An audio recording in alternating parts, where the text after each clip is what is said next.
Welcome to Lecom Health Matters. Our guest today is Dr. Wismer, a gastroenterologist at Milker Community Hospital. Welcome back. Thank you, sir. Thank you for being with us. I know this is a busy day for you, but every day is a busy day for you. Yes, it is. And that's a blessing, really. We're told that colorectal cancer was the third most commonly diagnosed cancer in the United States. It's on the rise. It's obviously with us. And what are the basic guidelines that people should know? At what age? Because I think it's changed. It has. In the past 5 years, it's gone from what used to be the traditional 50 years old down to 45 years old for everybody. And that was due to a study they had done where they found a 55% increase in colorectal cancer, not just polyps, but true colorectal cancer in people between 35 and 50. And they lowered it down, and it's been increasing the catch rate of colon cancers in an early stage to help prevent the advanced cases. And they're still monitoring what's going on with that. But yes, so 45 for everybody. Standard. Is that male and female? Everybody, every nationality, every gender, yes. It's 45. There are so many mythologies about colonoscopies, most of which are untrue. In a real simple way, what's a colonoscopy? Colonoscopy is where we sedate you. Okay, you've prepped, and then we sedate you. And we take a look with a flexible Teflon-coated scope that's about the diameter of your little finger and go up through and take a look throughout the entire colon, looking for polyps, masses, lesions, things like that. Now, when a colonoscopy is done, it's the prep, which is the hard part. Yes. And even that, truthfully, is nothing more than you going to the bathroom. Repeatedly. You're talking to one who's been through it. Yes. And so have I. I've actually had 4 of them done. So you need to be cleaned out. We get you cleaned out, and then we take a look. And the colonoscopy, as I tell people, the prep is 1 day of inconvenience to save your life. Oh, I'd been through it 3 or 4 times myself. Yeah. It's not really even inconvenient. No. It's a matter of sitting home, sitting near the bathroom, and really it's not painful. It's just, your word is right.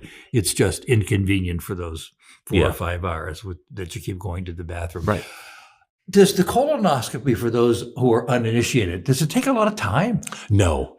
Depending on what we find, it can go anywhere from maybe 20 minutes to 45, depending on number of polyps, lesions that you may have, blah, blah, that type of stuff. But yeah, it does not take a long period of time to get it done. And then how about recovery? Do I have to stay in the hospital? No.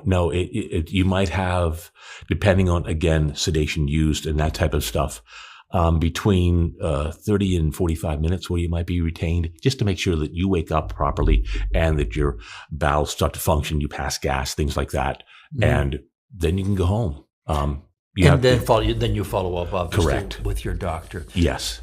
You see a lot on television about virtual colonoscopies, about these kits that you can buy and get it at home. What do you think about those? The virtual colonoscopy is a very good tool for patients that really can't do a prep. I'm talking like an elderly patient that you may find the real suspicion for a lesion, and then it lets you know, okay, yeah, they may have something, and then the family and the patient and the team can kind of see, okay, do we need surgery, or do we say, hey, look, if we do it, it's a detriment to you.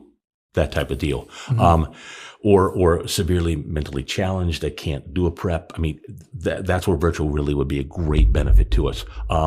The other one, the Cologuard, it is good in that I have actually done about 150 cases now where the Cologuard came in positive and the patient came to me and said, I need a colonoscopy, because that's what even the advertisement says. If it's positive, you go get a colonoscopy. And of those, 3 have been colorectal cancer. Others have been monstrously large polyps that came back close to cancer, but not. So we caught them appropriately before they had colon cancer. But clearly the colonoscopy is the gold standard. Absolutely. It is. It will catch, depending on the situation, between 95 and 98% of polyps and that stuff in you, which is what prevents cancer. 95% of colon cancer starts as a colon polyp. And it's a slow-growing Yes, cancer? typically, yes. Yes. Is there an upper limit when you don't really need them anymore? That is, there's a loose guideline that was put out by one of the GI societies that said if your patient is, say, 80 or between 75 and 80, I'll backstep. 75 is a hard number for screening. That's the last age where they're going to allow you to just have your first colonoscopy period. You know, for whatever reason, you didn't do it, and then decided, okay, I'm 75, I'm going to get it done. If you're in good health, that's the last age they'll actually accept it as a screening. After that, if you've had polyps, yes, we do it. But going back to what I was saying, at 80, they tell you to take a look at the patient health-wise, looking at their histories and so on, and do they have a good 5 years in them?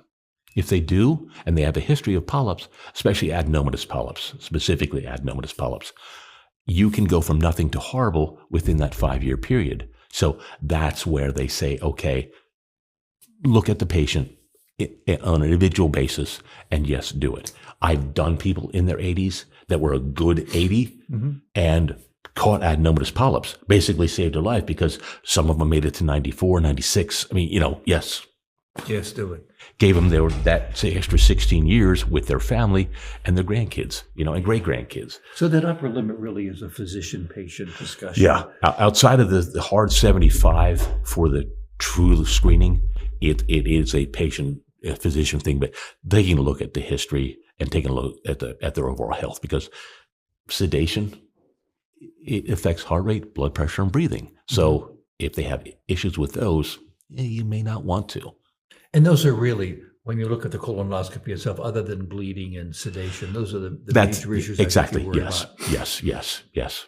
We hear so much about colorectal cancer. What can somebody in their 40s or 50s do to prevent it, or is it a mere function of It's genetics. genetics? You've inherited the ability to make polyps and or cancerous type polyps. Eventually they turn into cancer. And outside of getting with us at the age where you're supposed to, if you have a family history of colon cancer, actually they're talking about bringing people in at 40 instead of 45. Really? Yes. It's yes. There's that much of a genetic base to it. And that is like if your parent had it at, say, 50, it's 10 years before. Somebody had a colon cancer or adenomatous polyp, a large one, I'd say 46, you're now doing 36. It's 10 years before. I didn't realize it was that genetically tied. So in terms of what you eat or... Nothing. No. The Really only thing they found with our diet, meaning the Western diet, is the fattier foods has allowed polyps to grow a little faster, but does not create them. Doesn't create them. You have the genetic markers to make polyps. Once you make them, yes, the Western diet, may take a year off to where it gets worse. Sure.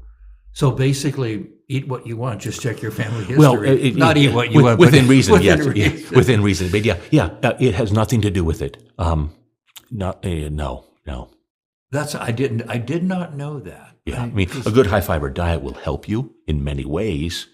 And if someone's listening to this and let's say they haven't been as prudent as they should be and they're in their mid 40s about getting a colonoscopy, what kind of symptoms might drive them to? The biggest thing that we look for is everybody says, "Oh, I don't have any pain." If you wait for pain from colon, Too late. Way too late. Change in bowel can be one. Any blood can be another one. Those are the two big ones. Mm-hmm. Blood that we see either on the stool, on the toilet paper, or in the bowl. Mm-hmm. Yeah.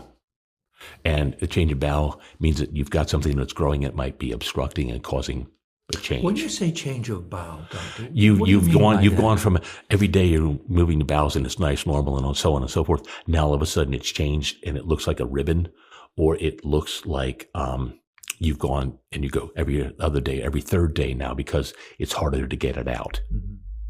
And that's the time when people should actually go, Yeah. and they should Get evaluated. get evaluated by their doctor and get Yeah. referred I mean, to you. if There can be necessary. many other reasons, but that's one. Yeah, you don't want to blow that off. Why do you think people are so, not fearful is the wrong word, but they're so hesitant to get Yeah. something which clearly saves their lives? Because of all the old wives' tale out there about, they're going to stick something into your rectal area and stuff like that. There's 2-3 people at most in the room. The lights are dimmed. We're watching a screen and we're looking at, that's it. Nobody else is, no films, no nothing like that.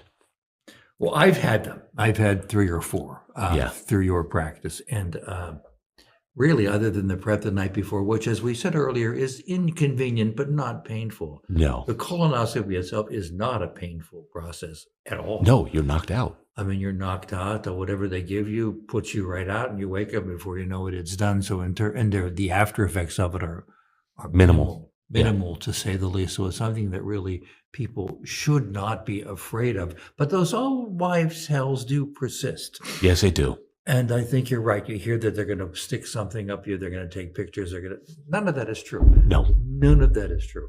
And especially in today's day and age, none of that is true. Correct. People are protected, they're guarded, and they're well cared for.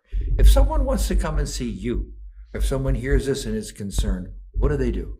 call my office and we'll set up an appointment. We'll be happy to see you and evaluate you and go from there on the scheduling stuff. Do they need a referral from their primary care doctor? Yes, they if do. have Insurance one? companies require that. Yes, do. thank you. Thank you for saying that. But yeah, the insurance companies require a referral from a family doctor. So they should go to their family doctor first, call you up, and they will be well taken care of. Correct. So colonoscopies, 45 and up, a must. Yes. Then if you're 75 and over, check with you. Yes. I want to thank you for your time, Dr. Wismer. I know you are busy, and I know that this is such an important thing for people to do. And all the old wives' tales, just see them as such. Correct. Old wives' tales. Call you if you need help. Correct. Thank you for being with us. This is Monsignor Rubino for Lecom Health Matters. Have a good day. Thank you.